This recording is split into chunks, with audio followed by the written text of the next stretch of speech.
Welcome to Liberty FM, the podcast dedicated to all things New York Liberty. I'm Felicia, and I'm joined by my co-host Francois.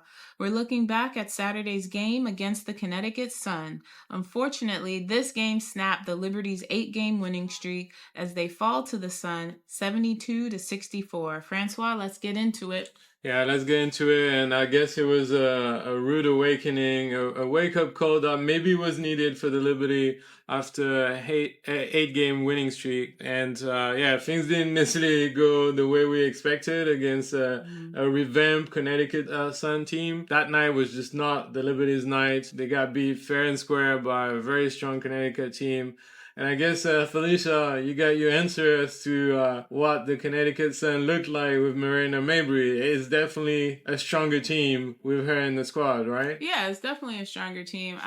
When they made that trade, I was like, oh man, this is going to get tougher, for the Liberty, because obviously in this game, she led for her team. She had 15 points. And she definitely had a couple of threes. She's aggressive. You got to stay in front of her. Otherwise, she's going to make you pay every time. And, she's a great player. And so she adds another scoring ability for Connecticut because, initially this game, the Liberty did well. I would say in the first quarter, they weren't missing too many shots initially. Connecticut, they were missing some shots. And then it sort of switched when you brought Marina Mabrey in, and she's just lights out. She's going to be aggressive defensively, and then right back on offense, she's a killer from the 3-point line. I do wonder how long it will last with her because I think, again, she did it with Chicago. You're on a new team. You're heading into the playoffs. I don't know. We'll see. With Chicago, I felt like she started out really strong this year, and she usually starts games strong. But with Connecticut, though, she's coming off the bench. So that might be a different look where maybe starting, it runs her out a little bit more. Maybe I figured with Chicago, she started to kind of fade for me. Mm-hmm. And with Connecticut, I feel like it's a revamp. She got a little bit re-energized. And this is the Marina Mabrey from the beginning of this season. And coming from the bench might actually even be more dangerous, I think, for any opponent because, obviously Connecticut is stacked with their team, but you also have a slightly older team too with DeWanna Bonner, and they're still amazing players. They're not aging out or anything, but again, you add that spark with Marina Mabrey, it's going to be really tough for opposing teams. And I think the Liberty, they just didn't come out to play the way we thought they would. Yeah, I mean, let's not forget that for Marina Mabrey, it's probably the strongest team that she's been a part of. She played with the Sparks at a time where they were sort of in transition when she got drafted. Then she moved to Dallas, and they were still kind of trying to find their groove and find their chemistry. I mean, she was playing really well with Enrique, but they were not on the level that they were last year, for example. And then with Chicago, it was sort of like, rebuilding team or sort of in the middle with Kalia Copper, but then the other stars had left. And so they made the playoff, but they were not at a level that maybe you would expect. So now it's the first time where she's actually playing for a championship contender team. And she said it recently that, it's the first time where she's in the championship mentality team. So that changed completely for her. Now, this time around, for the matchup against the Liberty, she came from the bench. DeWanna Bonner had made the decision prior to kind of come from the bench. She had asked the coaching staff just to, make things easier for them in terms of figuring out the lineups. But I think moving forward, it kind of makes sense for Marina to kind of start from the bench.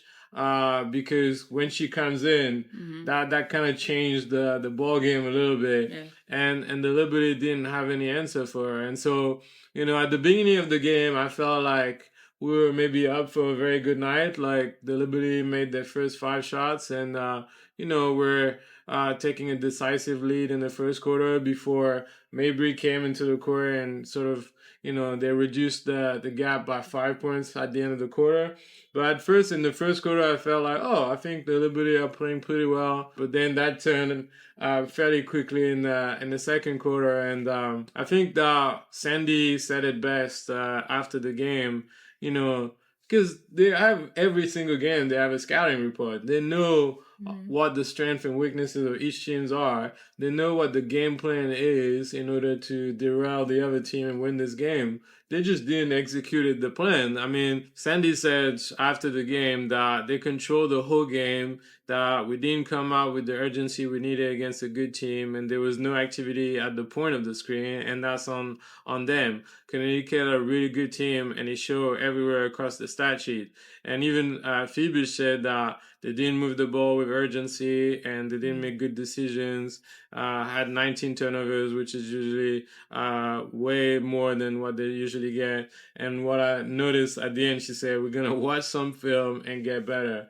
And we rewatched the game, like sort of like the 8 or 9 minute highlights. And it was very telling in that little summary that the Liberty was just not there defensively, specifically pick and rolls. Like, usually it's Bree Jones or Alyssa Thomas that would set the screens. And they were very casual, like they were not even fighting the screen or communicate to have like a faster switch. And so even if they managed to kind of recover from the pick and roll, it created a gap, and then whoever was on the receiving end of the pick and roll then will pass it to an open player in the paint. And we look at the number of points that they score in the paint, like they literally dominated us in the paint. So, with that kind of effort, you cannot expect to win a game against such a good team. Yeah, it definitely started with the pick and roll. The defense of the Liberty, I would say, was very weak. You can tell that, players just kind of did what they wanted, especially Carrington, Dejanay Carrington. Watching her take off so many times to the basket with no pressure. Yeah. To me, that's just... I mean, whether it was... Obviously, Phoebus was on her a lot. You saw KT. You saw JJ. Like, I don't think JJ was even in foul trouble in this game. No, she had 2 fouls. Yeah. Like, there was a play where they just literally let her go to the basket a few times. She did that to them. And I just think they just had no urgency. It was almost like they were the ones in a back-to-back and not Connecticut. Yeah. And Connecticut had just come from a back-to-back playing Chicago the night before. And they just didn't have the urgency like Connecticut did. And granted, this is the 4th game in a series between Connecticut and the Liberty. The Liberty won the first 3. And this was their last in-season game against each other. But man, if they had more sense of urgency, Connecticut is a tough team. We know this was not going to be a walk in the park for the Liberty, but to me, everyone looks so lax. And then the calls aren't happening. And you can complain about the refs, but if you let that get into your head, and I've always said this too, like, when JJ allows certain things to get into her head, especially the refs, and yes, the refs missed a lot of calls. I do agree they missed a bunch of calls where JJ was fouled quite a bit. But if you get that frustrated and you just kind of stop playing almost, Connecticut's going to run right over you. And that's basically what happened. Sabrina, as much, this was not the Sabrina of this past season. This was Sabrina of last year, defensively, I would say. Defensively, it was poor. And she missed some assignments. She'd leave an assignment and not communicate. Like, it was just the team that played against Dallas, which didn't have Sabrina or Benijah, the lineup that played this past week had more grit than who you saw yesterday. And Dallas is still a team trying to figure it out. Yeah. The likelihood is they're not making the playoffs. So you can see just that difference. And this game could have used Benijah Laney for sure. I know she'll be back soon. This was the first game where I thought, man, we need Benijah right now. Like, we really, we miss her and we want her back. Like, she adds a whole other level. But right here in this game, I was like, you need Benijah right now. You need Benijah to be on Mabrey in particular. She knows what to do. She knows how to defend. Leo did her best, but there were too many times where Leo was running next to Mabrey and not in front of her. She was not getting ahead of her. She was just kind of running, and Mabrey would take off or stop on a dime and she would get her shot up. And she's aggressive. There There were also calls where, yes, Mabrey may have pushed off and Fevers fell, but again, she's an aggressive player and she's going to go after those buckets, and the Liberty just kind of played right into Connecticut's hands. Yeah, I mean, not only defensively the team was not there, but offensively as well, they were not there. Stewie, after the game, said that, I mean, before the game, she had mentioned how important it was going to be to have, nice ball movement and really like make the defense work and find the best shot. And she was also mentioning the fact that the last game they played in Connecticut, they were successful at attacking the basket, and they did none of that. They were settling for way too many frees. I mean, they shot 21.9% from the three-point line, 7 for 32. I mean, 32 three-point shots. That's way too many. I mean, when you look at that, that's insane because Connecticut was 2 for 13. Yeah. At some point, Connecticut realized the three-pointer is not working. We need to go to the basket. Exactly. And they did that. Exactly. Liberty, they were 7 for 32. Mm-hmm. 12 of those attempts came from Sabrina alone, and she was 2 for 12. Yeah. She had pretty much almost a huge chunk of the three-point making. Yeah, her shot wasn't happening. And this was actually the first game, too, for Sabrina. I have to say that, yeah, the three ball wasn't going down, but she also didn't really drive to the basket. The only time she drove to the basket was when you had that play where Connecticut had the turnover and it was kind of off to the races, and it was just her and Burton, and she went to the basket. She didn't have much pressure, and so, or whatever pressure, obviously Burton's still a good defender, don't get me wrong, but she didn't have like a lot of people at that point in her space, and so she was able to make that bucket. But that was the only time Sabrina drove to the basket. The whole time. Like, lately we've been praising her for her floaters and how aggressive she's getting in there. She is fighting people to get into the paint. She did none of that yesterday. And I felt like, yes, kudos to Connecticut for their defense, but there were definitely holes. I mean, there were times where even Sloot, if Sloot's able to get to the basket sometimes, Sabrina, you can get to the basket. There's space. And I think, but that also is for the Liberty to get the ball moving. When it's stagnant, you help the defense. When the ball is moving constantly, that benefits you on the offense. And you saw that a lot of plays, they were just stagnant. It was just kind of like nobody helping each other. So they settled for a three, or the first attempt was a three when it didn't need to be. Like, set a better play. So if it happens to be a three, fine. But they just weren't driving. They weren't getting into the paint. Just like Connecticut decided, hey, the three ball's not going down. We got to drive. And that's exactly what they did. And the Liberty just kept pushing this 3-point. And I think at some point, the coaching staff, someone needs to tell them to stop. Like, in the moment as a coach, to me, like, you gotta get them to stop. Stop shooting threes right now. Like, we have to set a better play. But I mean, it's as a team, they also have to be more disciplined, because Sandy did take quite a few timeouts to kind of wake up the team and probably have a talk with them and, make different changes in the lineup to try to figure out what's the best solution. At the end of the day, if you're not disciplined enough to change things, like, it's not going to work. I mean, what Connecticut did was that they congested the paint to force them to take threes. But as Stewart said after the game, was that there was a moment where they probably took 5 or 6 threes in a row, but like very quickly after like 5 or 8 seconds of play. Yeah. And you make it easy on the defense, and you're not really helping yourself. And, like you said, Sab was 2 for 12 at the 3-point line. Usually we can rely on Kayla Foran. She was 0 for 5 and 0 for 3 from the 3-point line. And so that you're not going to be able to win the game like this. And then on top of that, you had JJ that really struggled offensively. I mean, you guys, it's a mixture between terrible refereeing, which we used to, and then also like Connecticut making it really difficult for JJ. And as you said many, many times before, once JJ gets frustrated, she kind of gets out of the game, and, she would get frustrated with the ref. She would turn the ball over.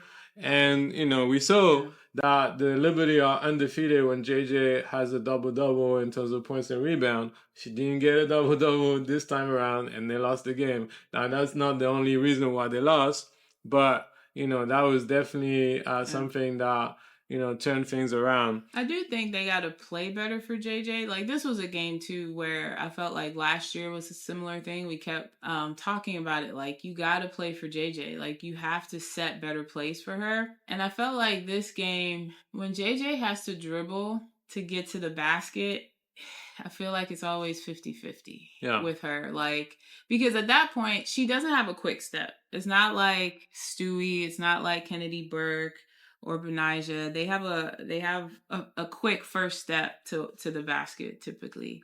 And she does not. She's slower. And that's fine. She's strong, though. And she can usually muscle her way in. But at this point, Connecticut would congest the paint. Because the minute she would spin, someone's right there to smack the ball out of her hand. Or there's 2-3 players on her trying to get... And she, for some reason, like, yes, the calls weren't going her way. They weren't making the calls necessary. And she definitely got fouled under the basket many times over. But at this level, yeah, you can't let the frustrations build so much that you just stop playing. And you started to see it a little bit, and you can see where Sandy just started to switch people out. I think this is the most I've seen Sandy switch and start using players from the bench, kind of like, what is happening here, and trying to do her best and not just riding her starters out just to see what they could do. I mean, you started to see Phoebish come alive, but then Sandy took her out after they went on a 7-0 run with Phoebish. And I felt like, keep feeding Phoebish. She's the one with the hot hand right now. Keep getting it to her. And then they took a timeout and they took out Phoebish. And I was like, what is happening? Oh, trust me, you were not the only one that was probably every single Liberty fan was puzzled by this. She has the hot hand. What are we doing right now? And I think, Phoebish has a rib injury. That's not going away. I've had a broken rib. It takes months. And even after, and I'm not some athlete, it takes months for that to heal completely. And you still feel it even afterwards. Even after it's healed, you can still feel it. I know her rib is not broken. She'd be out. But even with a bruised rib, she's going to feel that the rest of the year for sure.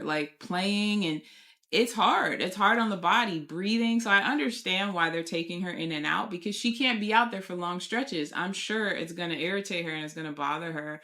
So unfortunately, they're probably going to have to keep doing that. You can only keep her in for a few minutes at a time. But that's tough in a game like this where she's the one making the shots right now. She's the one actually going to the basket and finding her way, rib injury and all. She's the strongest one on the floor. Yeah, I mean, she was probably the only bright spot tonight, last night in this game, because, she offered many different solutions for the Liberty.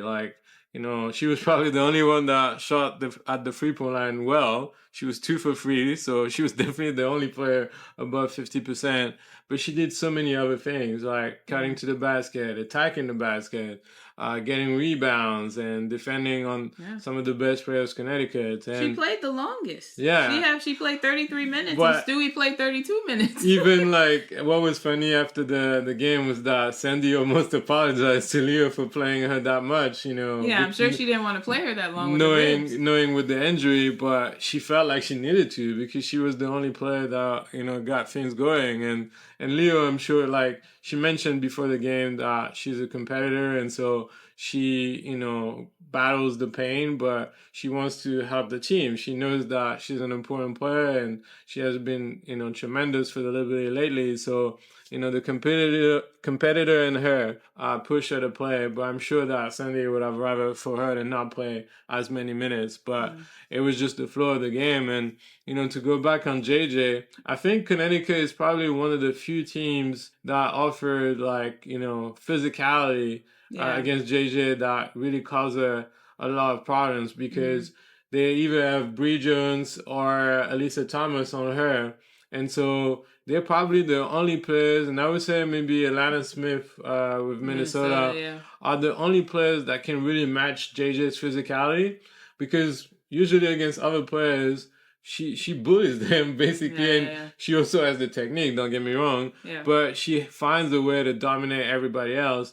With Asia, I would say it's kind of different because I see JJ stretching the floor a bit more, and Mm-hmm. you know, kind of pushing Asia to step out of the paint. Yeah. So I feel like it's kind of like a different matchup in a way with Asia.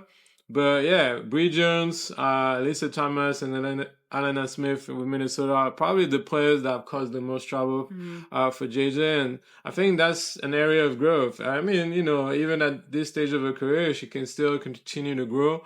And I think that's for her something to look at when things don't get your way and you can't like beat them with the physicality, to find other ways to beat them. And I felt like once she got out of the game, she wasn't able to find those solutions that she has the talent for. Obviously, she's one of the best center in the league. So yeah, I saw they had something with her where she was kind of focusing and practicing more like a mid-range shot, which she has. obviously, She yes. definitely has. I've seen her, but she doesn't do it as much in the games though.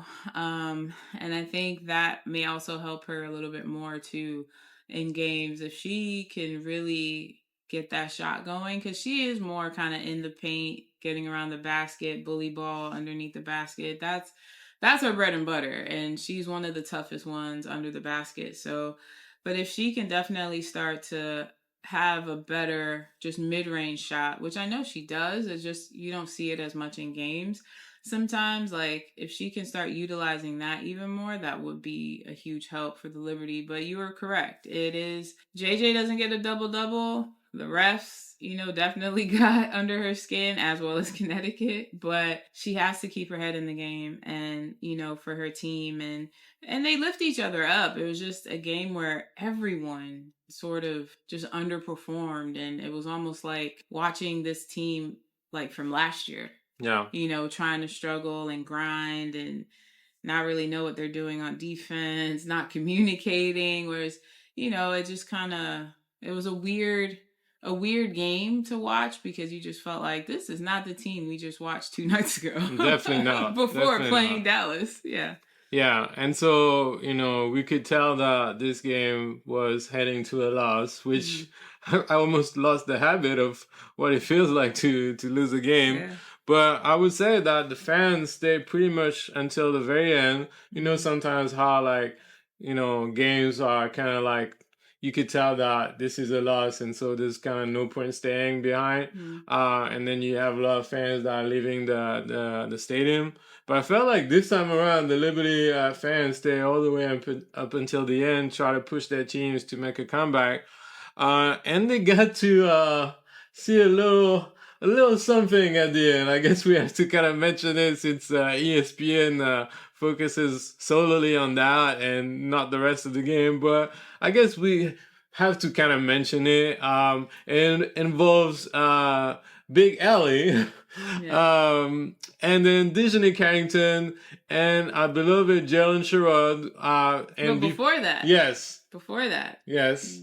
I know we're going to talk about these technical fouls, but there were 3 technical fouls. Yes. In that minute. The first one on Sabrina. A bogus call where basically it was a moving screen from Breanna Jones, who literally she tripped her. She put her to the floor and caused Sabrina to fall into Veronica Byrne, and then she got the foul. How on earth do you have that? This is where there was a comment that someone made someone made a comment regarding Carrington and Sherrod's, dust up, but it started well before that. When the refs don't do their job, when you're missing calls like that and it's happening right in front of you, this is where players get frustrated. Things get chippy between players. If you don't get control of the game, there are ways where you let the players play. That's fine. But there were so many different calls on both ends of the floor. Yeah. It wasn't just the Liberty. Connecticut had gripe too. Like the WNBA, you're trying to elevate this game. You're trying to get the best of the best to this game. Then you need to get better refereeing. Like you need to get better referees out there. They're not going to make every single call. It happens even within the NBA. You see some calls happen, you're like, what in the world? But it is every single game. And not just for the Liberty. We've watched plenty of WNBA games Yeah.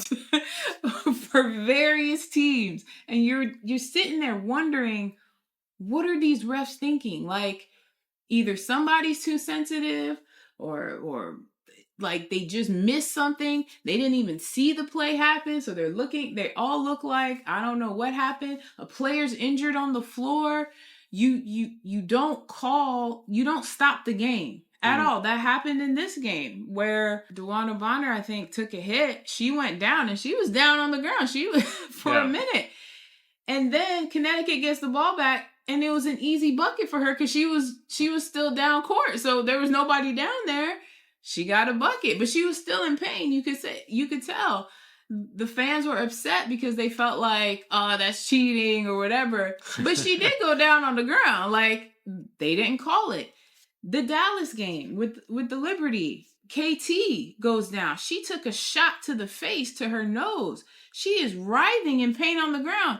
You literally see the ref look at her twice. Didn't stop the play. Stewie had to foul in order, like, that no one can come on the court. You can see Sandy's trying to come on the court, but she can't. The training team, everybody's looking like she's holding her face. She is rolling in pain.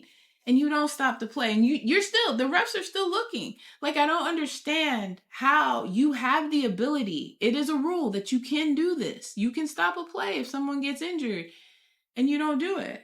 And you miss calls. And it's just like the type of refs that they have in the W has to change. Yeah, I mean, I think I don't know how many times we mentioned it in this podcast. It almost feels like a broken record, but every single time it's so frustrating that you kind of have to talk about it as a sort of therapy or something, because like it's so frustrating. Like, it should not be such a talking point after each game. And even like today, as we were watching Chicago against the Las Vegas Aces, Asia at some point during one of the timeouts, she was interviewed on the sideline, and she mentioned it too. Like, she was like, I'm sorry if I'm gonna get fined or something, but like, she was very frustrated. And so if you have like the leader of this league mentioning it too and being frustrated about it, then surely you should look into it. And so I'm not questioning, the professionalism of those refs, but maybe they need better training, or like just people that can do it a little better than what we've seen right now. We said it many times before. Yes, the NBA also makes mistakes in terms of the way they referee the games, but it's not as much of a talking point than what it is with the WNBA.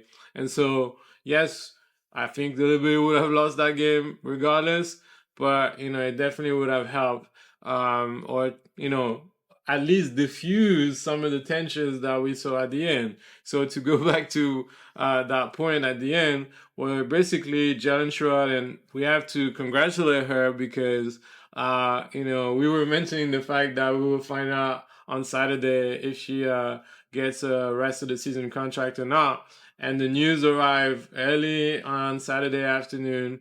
The great news that the Liberty had signed her for a rest of the season contract. So congratulations, Jaylyn Sherrod. It's a well-deserved contract. You fought all the way to make it to the team. Undrafted, cut from training camp, not playing for a little while, making your way back to the team and proving in a short amount of time that you deserve a spot in this league and that you could actually contribute to a championship contender team. So congrats to you, Jaylyn. And so she was thrown in with about 30 to 40 seconds left in the game. And she did what we expected from her and what we love from her. Intensity, hard defense. And that's what she did with Dejanay Carrington. Now, mind you, yes, there was maybe a foul at the beginning that was not called by the ref.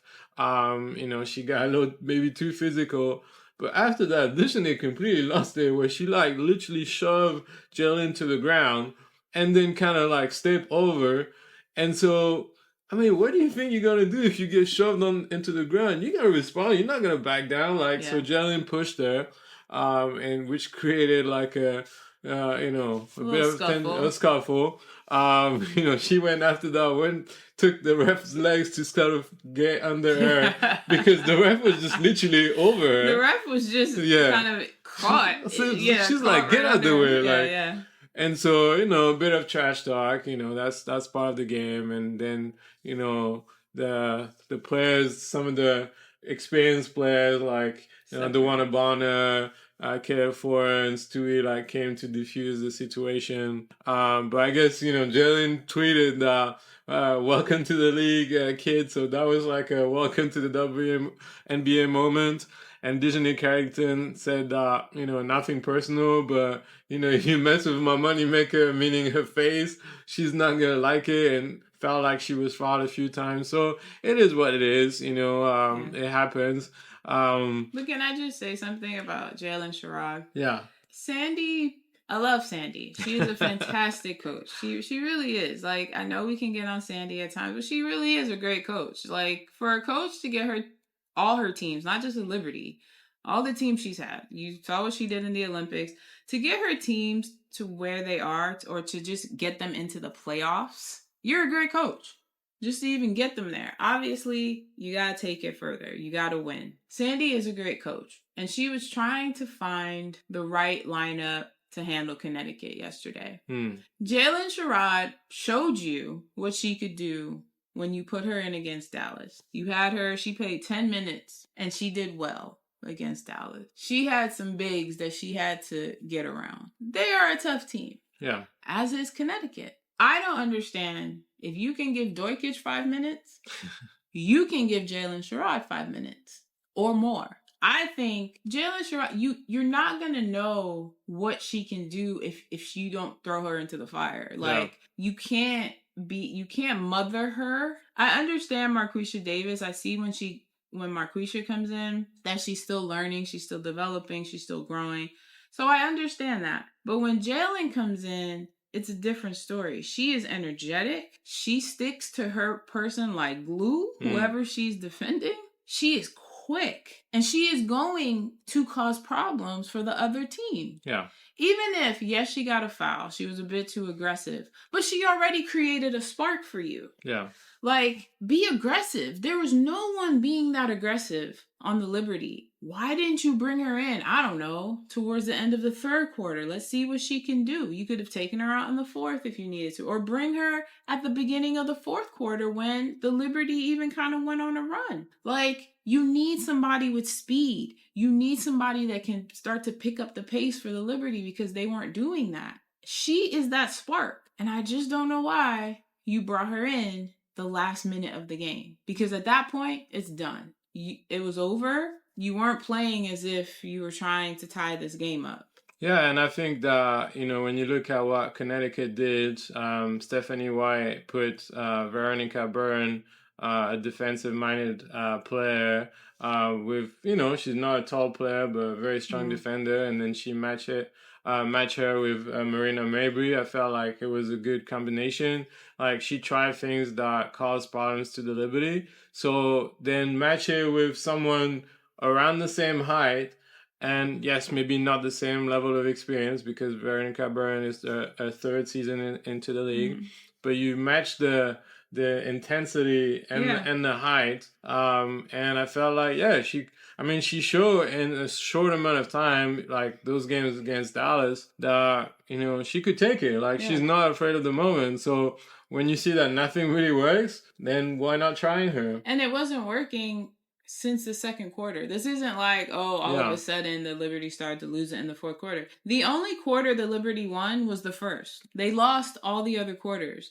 And so at some point, even coming out of the half, there is time to figure out if Sherrod can come in with your lineup. And she could have added a spark. She could have gone out there and added something for you. Because the one thing that she will fight to do is drive to the bucket.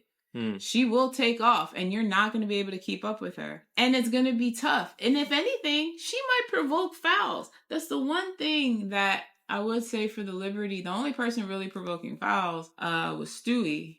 for the most part. But like, they're just not as aggressive. And yes, some calls aren't being made, but drive to the basket. Like, this 3 point constant barrage of 3 point shots that aren't going in, and a couple went in, so you feel good about it. But 7 for 32, that's way too many 3 pointers. You need somebody that's going to attack, and you need somebody that has speed. And that was the person for you right there, because Sabrina wasn't even attacking the basket. So you need somebody even faster than her. Sloot tried to get around to the basket, but she would end up passing the ball. I don't understand why you didn't play her more. Yeah. So it is what it is. We ended up losing the game by 8. And that was the last game between the New York Liberty and the Connecticut Sun. So the next time we could potentially face them would be in the playoff.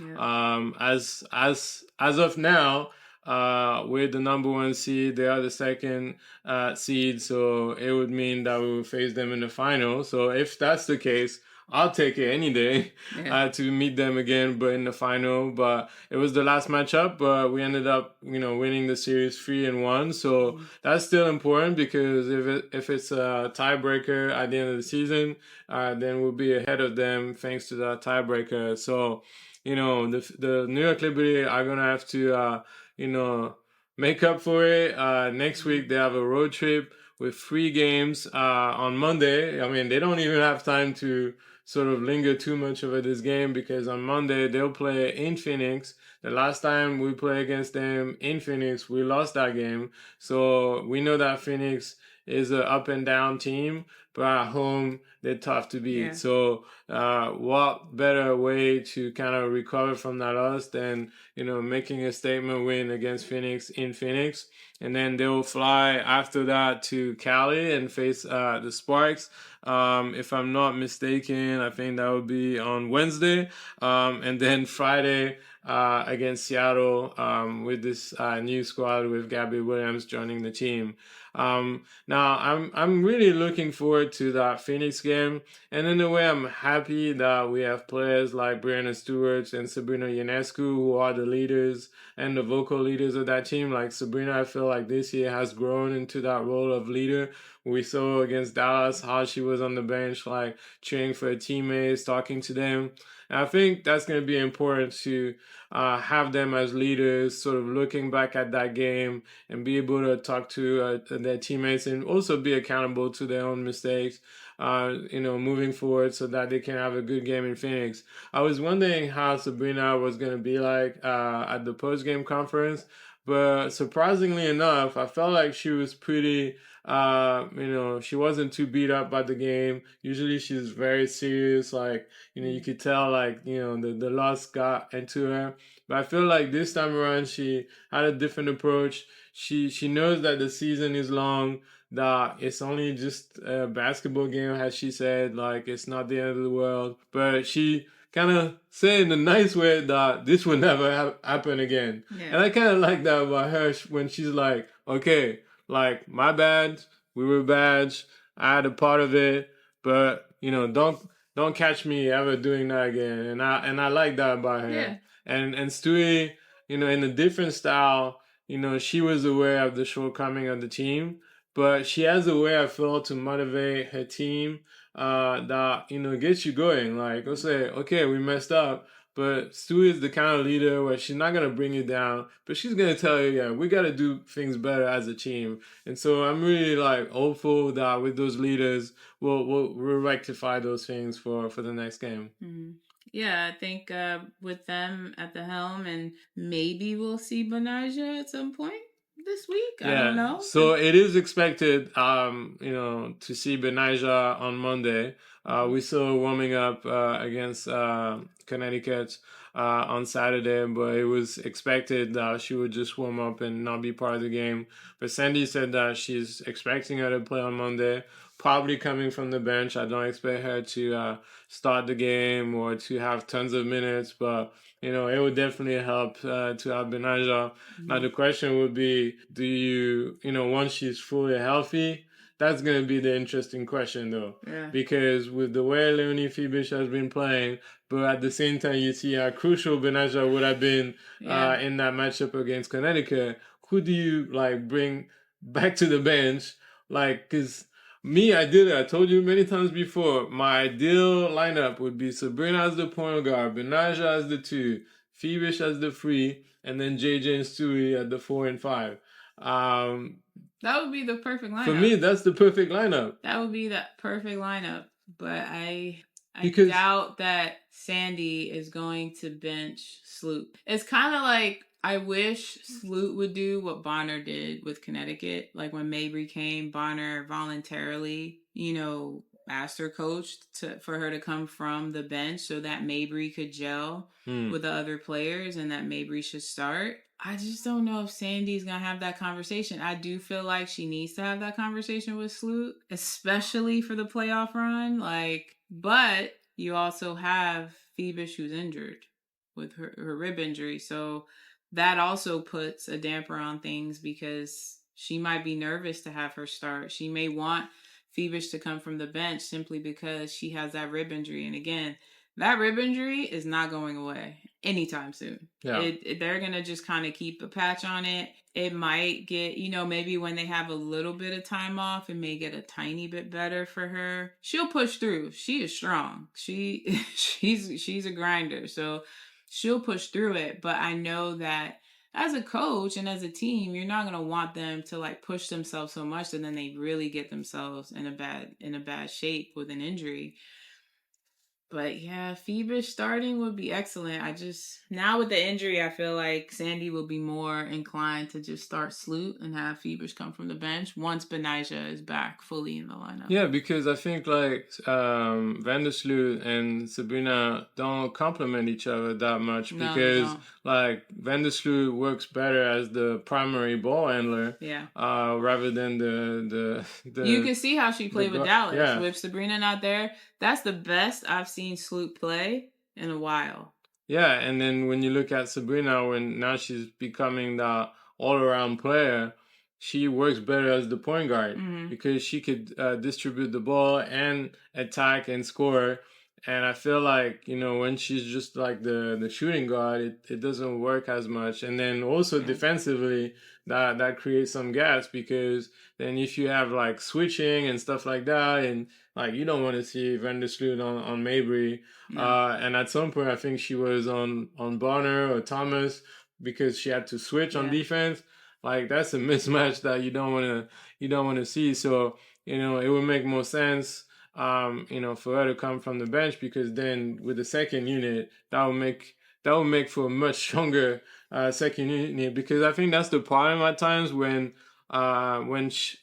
Sandy has to put her top players on the bench, the second unit is kind of disorganized a little bit. And I think like you said earlier, Durkic is kind of struggling to find a place in that team because she's just dribbling and passing the ball, not really creating any danger. She doesn't affect the game. It's almost like I would rather for her to be the second guard than the point guard. So, for sure. So if you have someone like Sloot, or the general, that will probably help someone like Durkic. You saw even when Durkic came in at the Dallas game. She came in, she had a few minutes, didn't do much, and then she brought in Sherrod. You didn't see Durkic for the rest of the game. Yeah. Sherrod came in to replace Sloot. Sherrod was the point guard. She was to replace Sloot or anyone else on the court. To me, Sherrod is worthy of playing, coming in with a second unit. At times, again, you got to give her time, but I think she's shown you already that she can handle the pressure, she can handle the moment, and you're going to need to use her because to me, Durkic is not helping the team like she should, like you would expect. Yeah. Phoebish, you knew Phoebish and Durkic, they needed some time with the team to gel, to get to know. Phoebish has blossomed. Durkic has sort of remained the same for me. Yeah. I don't really know what she adds outside of another ball handler, but even that, okay, that's great, but she doesn't really get a whole lot of shots. She turns the ball over at times. I think you have a better chance of putting Sherrod in over Durkic in that instance. And for everyone else, you know, with Phoebus and switching in. I don't know. I think for the remaining games this season, like once Benijah comes back to full strength and she's starting, I do have a feeling that it's going to be Phoebus coming from the bench, and I think that's going to be tough on the Liberty because Sloot, as great as Sloot has been playing lately, when they get into playoff mode and you are facing some quick teams, like if as it stands right now, the Liberty are in first place, Chicago's in 8th place. Chicago has some quick. They're in 8th place. They got some quick guards. Sloot is not keeping up with them. She's not. There's no way if you got both her and Sabrina on the court, if they, depending on who they're defending, there are some quick guards in Chicago. And that's just the number 8 team. So you can imagine, even if they were to happen to beat Chicago, move on to the next, you're going to face a tougher team. Yeah. And another faster team. And I think Sandy has some decisions to make. Well, I mean, that's what she's paid the big bucks, and you know, I'm sure that we'll try to ask her at some point to see what she decides as we getting closer to the playoff. But I guess we'll stop there. So thank you so much, guys, for listening to our podcast. We'll try our very best to cover those West Coast games next week, as the games on the East Coast would be at 10 o'clock, I think, for most of them. So that's going to be a little tough, but we'll try our very best to cover them and record podcasts for those games. But thank you so much, guys, for listening to our podcast. And as we always say, Felicia, let's go Liberty!